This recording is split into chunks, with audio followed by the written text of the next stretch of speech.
All right, Chapter 9, The Midnight Duel. Harry had never believed he would meet a boy he hated more than Dudley, but that was before he met Draco Malfoy.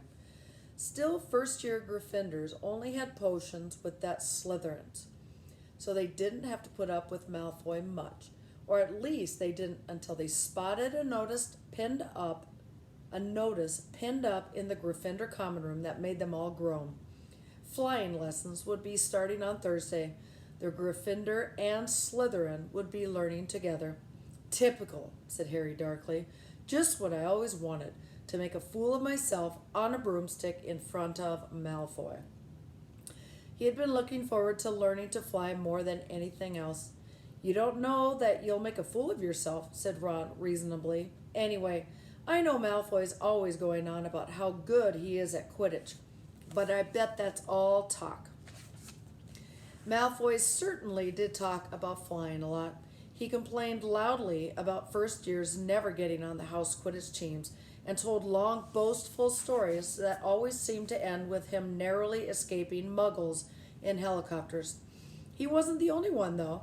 The way Seamus Finnegan told it, he'd spent most of his childhood zooming around the countryside on his broomstick. Even Ron would tell anyone who listened about the time he almost hit a hang glider on Charlie's old broom. Everyone from wizarding families talked about Quidditch constantly. Ron had already had a big argument with Dean Thomas, who shared their dormitory, about soccer. Ron couldn't see what was exciting about the game with only one ball where no one was allowed to fly. Harry had caught Ron prodding Dean's poster of West Ham's soccer team, trying to make the players move. Neville had never been on a broomstick in his life because his grandmother had never let him near one. Privately, Harry felt she'd had good reason, because Neville managed to have an extraordinary number of accidents even with both feet on the ground. Hermione Granger was almost as nervous about flying as Neville was. This was something you couldn't learn by heart out of a book. Not that she hadn't tried. At breakfast on Thursday, she bored them all stupid with flying tips she'd gotten out of a library book called Quidditch Through the Ages. Neville was hanging on to her every word, desperate for anything that might help him hang on to his broomstick later, but everybody else was very pleased when Hermione's lecture was interrupted by the arrival of mail. Harry hadn't a single letter since Hagrid's note, something that Malfoy had been quick to notice, of course. Malfoy's eagle owl was always bringing him packages of sweets from home, which he opened gloatingly at the Slytherin table. A barn owl brought Neville a small package from his grandmother. He opened it excitedly and showed them a glass ball the size of a large marble, which seemed to be full of white smoke. It's a Remembrall, he explained. Gran knows I forget things. This tells you if there's something you've forgotten to do. Look, you hold it tight like this, and if it turns red, oh, his face fell because the Remembrall had suddenly glowed scarlet. You've forgotten something. Neville was trying to remember what he'd forgotten when Draco Malfoy, who was passing the Gryffindor table, snatched the Remembrall out of his hand. Harry and Ron jumped to their feet. They were half hoping for a reason to fight Malfoy, but Professor McGonagall, who could spot trouble quicker than any teacher in the school, was there in a flash. What's going on? Malfoy's got my Remembrall, Professor. Scowling, Malfoy quickly dropped the Remembrall back on the table. Just looking, he said, and he sloped away with Crabbe and Goyle behind him. At 3:30 that afternoon, Harry, Ron, and the other Gryffindors hurried down the front steps out onto the grounds of their first flying lesson. It was a clear, breezy day, and the grass rippled under their feet as they marched down the sloping lawns toward smooth, flat lawn on the opposite side of the ground to the Forbidden Forest, whose trees were swaying darkly in the distance. The Slytherins were already there, and so were 20 broomsticks lying in neat lines on the ground. Harry had heard Fred and George Weasley complain about the school brooms. saying that some of them started to vibrate if you flew too high, or always fell slightly to the left. Their teacher, Madame Hooch, arrived. She had short gray hair and yellow eyes like a hawk. "Well, what are you all waiting for?" she barked. "Everyone stand by a broomstick. Come on, hurry up." Harry glanced down at his broom. It was old, and some of the twigs stuck out at odd angles.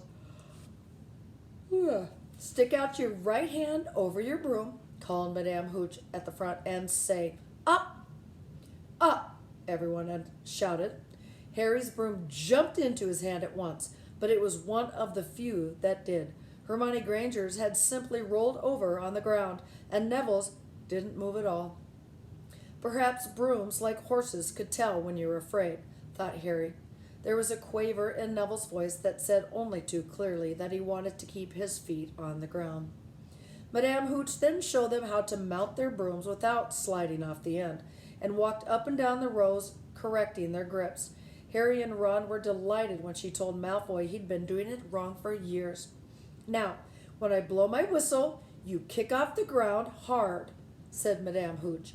"Keep your broom steady, rise a few feet, and then come straight back down by leaning forward slightly. On my whistle. 3, 2... But Neville, nervously and jumpy and frightened of being left on the ground, pushed off too hard before the whistle touched Madame Hooch's lips. "Come back, boy!" she shouted. But Neville was rising straight up like a cork shot out of a bottle, 12 feet, 20 feet. Harry saw his scared white face look down at the ground, falling away, saw him gasp, slipped sideways off the broom, and wham! A thud and a nasty crack, and Neville lay face down on the grass in a heap. His broomstick was still rising higher and higher, and starting to drift lazily toward the Forbidden Forest and out of sight. Madame Hooch was bending over Neville, her face as white as his. "Broken wrist?" Harry heard her mutter. "Come on, boy. It's all right. You get up." She turned to the rest of the class. "None of you move while I take this boy to the hospital wing. You leave those brooms where they are, or you'll be out of Hogwarts before you can say Quidditch. Come on, dear." Neville, his face tear-streaked, clutching his wrist, hobbled off with Madame Hooch, who had her arm around him. No sooner were they out of earshot than Malfoy burst into laughter. "Did you see his face, the great lump?" The other Slytherins joined in. "Shut up, Malfoy," snapped Parvati Paddle. "Oh, sticking up for Longbottom," said Pansy Parkinson, a hard-faced Slytherin girl. "Never thought you'd like fat little crybabies, Parvati." "Look!" said Malfoy, darting forward and snatching something out of the grass. "It's that stupid thing Longbottom's Gran sent him." The remembrall glittered in the sun as he held it up. "Give that here, Malfoy," said Harry quietly. Everyone stopped talking to watch. Malfoy smiled nastily. "I think I'll leave it somewhere for Longbottom to find. How about up in a tree?" "Give it here," Harry yelled, but Malfoy had leapt onto his broomstick and taken off. He hadn't been lying. He could fly well. Hovering level with the topmost branches of an oak, he called, "Come and get it, Potter!" Harry grabbed his broom.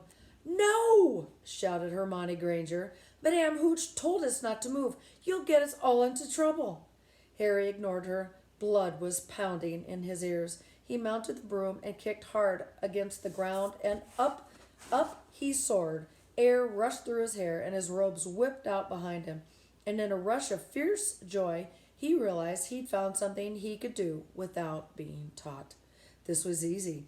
This was wonderful. He pulled his broomstick up a little to take it even higher, and heard screams and gasps of girls back on the ground, an admiring whoop from Ron.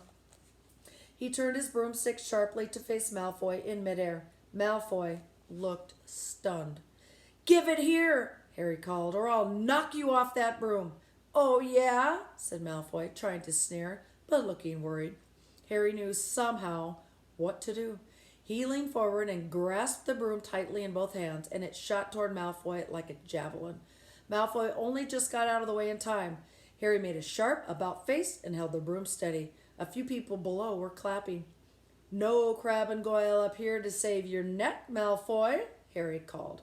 The same thought seemed to have struck Malfoy. "Catch it if you can, then," he shouted, and he threw the glass ball high into the air and streaked back toward the ground. Harry saw, as though in slow motion, the ball rise up in the air and then start to fall. He leaned forward and pointed his broom handle down. Next second, he was gathering speed in a steep dive, racing the ball. Wind whistled in his ears, mingled with the screams of people watching. He stretched out his hand. A foot from the ground, he caught it just in time to pull his broom straight, and he toppled gently onto the grass with the Remembrall clutched safely in his fist. "Harry Potter!" His heart sank faster than he'd just dived. Professor McGonagall was running toward them. He got to his feet, trembling. "Never in all my time at Hogwarts!" Professor McGonagall was almost speechless with shock, and her glasses flashed furiously. "How dare you? Might have broken your neck." "It wasn't his fault, Professor." "Be quiet, Miss Paddle." "But Malfoy—" "That's enough, Mr. Weasley. Potter, follow me now." Harry caught sight of Malfoy, Crabbe, and Goyle's triumphant faces as he left, walking numbly in Professor McGonagall's wake as she strode toward the castle. He was going to be expelled. He just knew it. He wanted to say something to defend himself, but there seemed to be something wrong with his voice. Professor McGonagall was sweeping along without even looking at him. He had to jog to keep up. Now he'd done it. He hadn't even lasted 2 weeks. He'd be packing his bags in 10 minutes. What would the Dursleys say when he turned up on their doorstep? Up the front steps, up the marble staircase inside, and still Professor McGonagall didn't say a word. She wrenched open the doors and marched along corridors with Harry trotting miserably behind her. Maybe she was taking him to Dumbledore. He thought of Hagrid, expelled but allowed to stay on as gamekeeper. Perhaps he could be Hagrid's assistant. His stomach twisted as he imagined it, watching Ron and the other wizards while he stumped around the grounds carrying Hagrid's bag. Professor McGonagall stopped outside a classroom. She opened the door and poked her head inside. "Excuse me, Professor Flitwick, could I borrow Wood for a moment?" Wood, thought Harry, bewildered. Was Wood a cane she was going to use on him? But Wood turned out to be a person, a burly fifth-year boy who came out of Flitwick's class looking confused. "Follow me, you two," said Professor McGonagall, and they marched up the corridor, Wood looking curiously at Harry. "In here." Professor McGonagall pointed them into a classroom that was empty except for Peeves, who was busy writing rude words on the blackboard. "Out, Peeves!" she barked. Peeves threw the chalk into a bin, which clanged loudly, and he swooped out cursing. Professor McGonagall slammed the door behind him and turned to face the two boys. "Potter, this is Oliver Wood. Wood, I've found you a seeker." Wood's expression changed from puzzlement to delight. "Are you serious, Professor?" "Absolutely," said Professor McGonagall crisply. "The boy's a natural. I've never seen anything like it. Was this your first time on a broomstick, Potter?" Harry nodded silently. He didn't have a clue what was going on, but he didn't seem to be getting expelled, and some of the feelings started coming back to his legs. "He caught that thing in his hand after a 50-foot dive," Professor McGonagall told Wood. "Didn't even scratch himself. Charlie Weasley couldn't have done that." Wood was now looking as though all his dreams had come true at once. "Ever seen a game of Quidditch, Potter?" he asked excitedly. "Wood's captain of the Gryffindor team," Professor McGonagall exclaimed. "He's just the build for a seeker, too," said Wood, now walking around Harry and staring at him. "Light, speedy. We'll have to get him a decent broom for Professor. A Nimbus 2000 or a Clean Sweep 7, I'd say. I shall speak to Professor Dumbledore and see if we can't bend the first-year rule. Heaven knows we need a better team than last year. Flattened in the last match by Slytherin. I couldn't look Severus Snape in the face for weeks." Professor McGonagall peered sternly over her glasses at Harry. "I want you to hear you're training hard, Potter, or I may change my mind about punishing you." Then she suddenly smiled. Your father would have been very proud, she said. He was an excellent Quidditch player himself. You're joking! It was dinner time. Harry had just finished telling Ron what had happened when he left the grounds with Professor McGonagall. Ron had a piece of steak and kidney pie halfway to his mouth, but he'd forgotten all about it. Seeker? He said, but first years never. You must be the youngest house player in about a century, said Harry, shoveling pie into his mouth. He felt particularly hungry after the excitement of the afternoon. Wood told me. Ron was amazed, so impressed, he just sat and gaped at Harry. I start training next week, said Harry. Only don't tell anyone. Wood wants to keep it a secret. Fred and George Weasley now came into the hall, spotted Harry, and hurried over. Well done, said George in a low voice. Wood told us. We're on your team too. Beaters. I tell you, we're going to win that Quidditch Cup for sure this year, said Fred. We haven't won since Charlie left, but this year's team is going to be brilliant. You must be good, Harry. Wood was almost skipping when he told us. Anyway, we've got to go.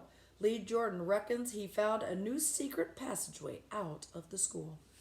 Bet it's the one behind the statue of Gregory the Smarmy that we found in our first week. See you.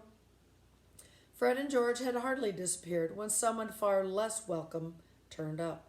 Malfoy, flanked by Crabbe and Goyle.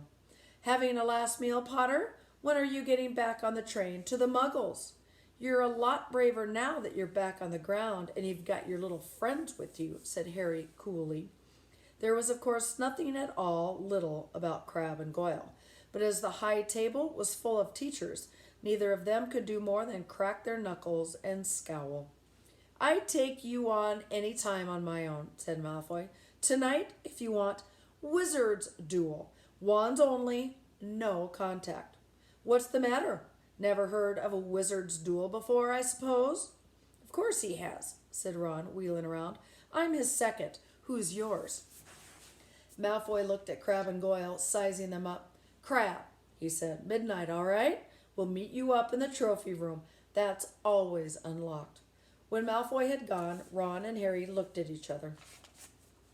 What is a wizard's duel? Said Harry. And what do you mean you're my second? Well, a second's there to take over if you die, said Ron casually, getting started at last on his cold pie. Catching the look on Harry's face, he added quickly, but people only die in proper duels. You know, the real wizards. The most you and Malfoy will be able to do is send sparks at each other. Neither of you knows enough magic to do any real damage. I bet he expected you to refuse anyway. And what if I wave my wand and nothing happens?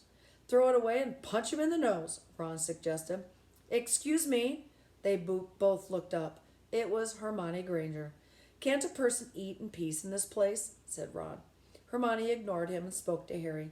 I couldn't help overhearing what you and Malfoy were saying. Bet you could, Ron muttered. And you mustn't go wandering around the school at night. Think of the points you'll lose Gryffindor if you're caught. And you're bound to be. It's really very selfish of you. And it's really none of your business, said Harry. Goodbye, said Ron. Let's see, this is kind of a long chapter. All the same, it wasn't what you'd call the perfect end to the day, Harry thought as he lay awake much later listening to Dean and Seamus falling asleep. Neville wasn't back from the hospital wing. Ron had spent all evening giving him advice such as, if he tries to curse you, you'd better dodge it, because I can't remember how to block them. There was a very good chance they were going to get caught by Filch or Mrs. Norris, and Harry felt he was punishing his luck, breaking another school rule today. On the other hand, Malfoy's sneering face kept looming out up in the darkness. This was his big chance to beat Malfoy face to face, and he couldn't miss it. 11:30, Ron muttered at last. We better go. They pulled on their bathrobes, picked up their wands, and crept across the tower room, down the spiral staircase, and into the Gryffindor common room. A few embers were still glowing in the fireplace, turning all the armchairs into hunched back shadows. They had almost reached the porthole when a voice spoke from the chair nearest them. I can't believe you're going to do this, Harry. A lamp flickered on. It was Hermione Granger wearing a pink bathrobe and a frown. You, said Ron furiously, go back to bed. I almost told your brother, Hermione snapped. Percy, he's a prefect. He'd put a stop to this. Harry couldn't believe anyone so interfering. Come on, he said to Ron. He pushed open the portrait of the fat lady and climbed through the hole. Hermione wasn't going to give up that easily. She followed Ron through the porthole, hissing at them like an angry goose. Don't you care about Gryffindor? Do you only care about yourselves? I don't want Slytherin to win the House Cup, and you'll lose all the points I got from Professor McGonagall for knowing about switching spells. Go away. All right, but I warned you. You just remember what I said when you're on the train home tomorrow. You're so... But what they were, they didn't find out. Hermione had turned to the portrait of the fat lady to get back inside and found herself facing an empty painting. The fat lady had gone on a nighttime visit, and Hermione was locked out of Gryffindor Tower. Now what am I going to do? She asked shrilly. That's your problem, said Ron. We've got to go. We're going to be late. They hadn't even reached the end of the corridor when Hermione caught up with them. I'm coming with you, she said. You are not. Do you think I'm going to stand out here and wait for Filch to catch me? If he finds all three of us, I'll tell him the truth, that I was trying to stop you, and you can back me up. You've got some nerve, said Ron loudly. Shut up, both of you, said Harry sharply. I heard something.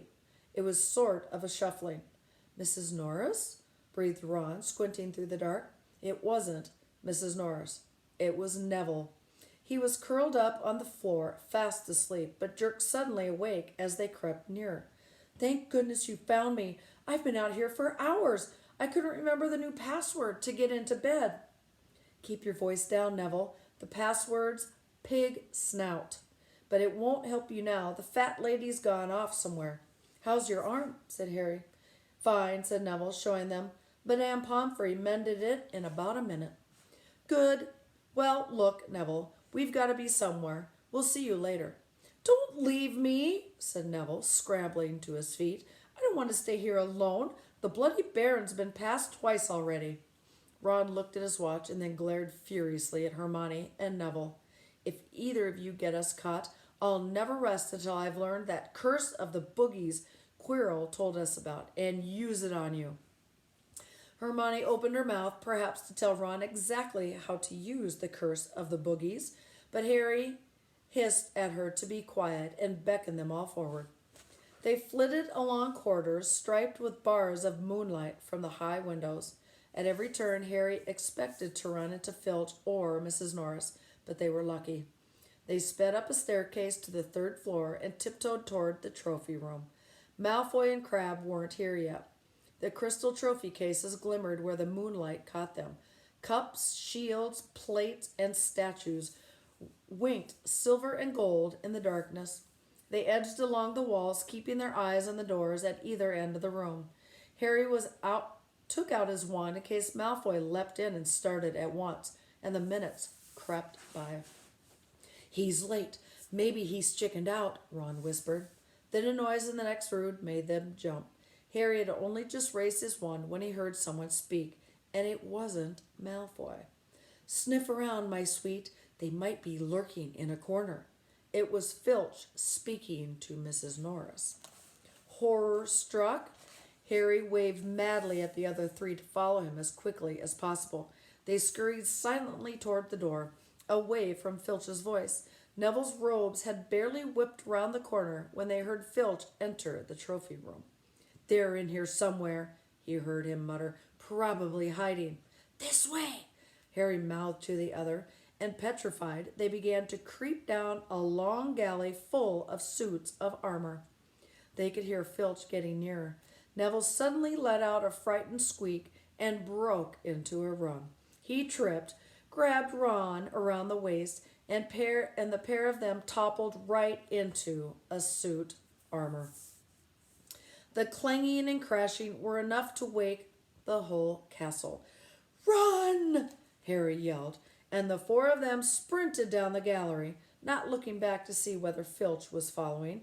They swung around the doorpost and galloped down one corridor and then another, Harry in the lead. Without any idea where they were or where they were going, they ripped through a tapestry and found themselves in a hidden passageway, hurtled along it, and came out near the charms classroom, which they knew was miles from the trophy room. I think we've lost him, Harry panted, leaning against the cold wall and wiping his forehead. Neville was bent double, wheezing and spluttering. I told you, Hermione gasped, clutching at the stitch in her chest. I told you. We've got to get back to the Gryffindor Tower, said Ron, quickly as possible. Malfoy tricked you, Hermione said to Harry. You realize that, don't you? He was never going to meet you. Filch knew someone was going to be in the trophy room. Malfoy must have tipped him off. Harry thought she was probably right, but he wasn't going to tell her that. Let's go. It wasn't going to be that simple. They hadn't gone more than a dozen paces when a doorknob rattled and something came shooting out of a classroom in front of them. It was Peeves. He caught sight of them and gave a squeal of delight. Shut up, Peeves, please. You'll get us thrown out. Peeves cackled. Wandering around at midnight, ickle firsties? Tut, tut, tut. Naughty, naughty, you'll get caughty. Now, if you don't give us away, Peeves, please. Should tell Filch I should, said Peeves in a saintly voice, but his eyes glittered wickedly. It's for your own good, you know. Get out of the way, snapped Ron, taking a swipe at Peeves. That was a big mistake. Students out of bed, Peeves bellowed. Students out of bed down in the charms corridor. Ducking under Peeves, they ran for their lives right to the end of the corridor where they slammed into a door, and it was locked. This is it, Ron moaned as they pushed helplessly at the door. We're done for. This is the end. They could hear footsteps, Filch running as fast as he could toward Peeves' shouts. Oh, move over, Hermione snarled. She grabbed Harry's wand, tapped the lock, and whispered, Alohomora. The lock clicked, and the door swung open. They piled through it, shut it quickly, and pressed their ears against it, listening. Which way did they go, Peeves? Filch was saying. Quick, tell me. Say please. Don't mess with me, Peeves. Now, where did they go? Shan't say nothing if you don't say please, said Peeves in an annoying sing-song voice. All right, please. Nothing. Ha ha ha. Told you I wouldn't say nothing if you didn't say please. Ha ha ha. And they heard the sound of Peeves whooshing away and Filch cursing in rage. He thinks this door is locked, Harry whispered. I think we'll be okay. Get off, Neville. For Neville had begun tugging on the sleeve of Harry's bathrobe for the last minute. What? Harry turned around and saw quite clearly what. For a moment he wasn't sure he'd walked into a nightmare. This was too much on top of everything that had happened so far. They weren't in a room, as he was supposed. They were in a corridor, the forbidden corridor on the 3rd floor, and now they knew why it was forbidden. They were looking straight into the eyes of an enormous dog. A dog that filled the whole space between ceiling and floor. It had 3 heads, 3 pairs of rolling mad eyes, 3 noses twitching and quivering in their direction, 3 drooling mouths, saliva hanging in slippery robes from yellowish fangs. It was standing quite still, all 6 eyes staring at them, and Harry knew that the only reason they weren't already dead was that their sudden appearance had taken it by surprise. But it was quickly getting over that. There was no mistaking what those thunderous growls meant. Harry groped for the doorknob. Between Filch and death, he'd take Filch. They fell backward. Harry slammed the door shut, and they ran. They almost flew back down the corridor. Filch must have hurried off to look for them somewhere else, because they didn't see him anywhere, but they hardly cared. All they wanted to do was put as much space as possible between them and that monster. They didn't stop running until they reached the portrait of the fat lady on the 7th floor. Where on earth have you all been? She asked, looking at their bathrobes hanging off their shoulders and their flushed, sweaty faces. Never mind that. Pig snout, pig snout, panted Harry, and the portrait swung forward. They scrambled into the common room and collapsed, trembling, into armchairs. It was a while before any of them said anything. Neville, indeed, looked as if he'd never speak again. What do you think they're doing, keeping that thing like that locked up in a school?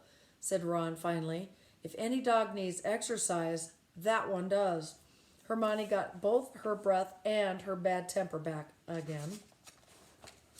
You don't use your eyes, any of you, do you? She snapped. Didn't you see what it was standing on? The floor? Harry suggested. I wasn't looking at its feet. I was too busy with its head. No, not the floor. It was standing on a trap door. It's obviously guarding something. She stood up, glaring at them. I hope you're pleased with yourselves. We could all have been killed, or worse, expelled. Now, if you don't mind, I'm going to bed. Ron stared after her, his mouth open. No, we don't mind, he said. You'd think we'd drag her along, wouldn't you? But Hermione had given Harry something else to think about as he climbed back into bed. The dog was guarding something. What had Hagrid said? Gringotts was the safest place in the world for something you wanted to hide, except perhaps Hogwarts. It looked as though Harry had found out where the grubby little package from Vault 713 was.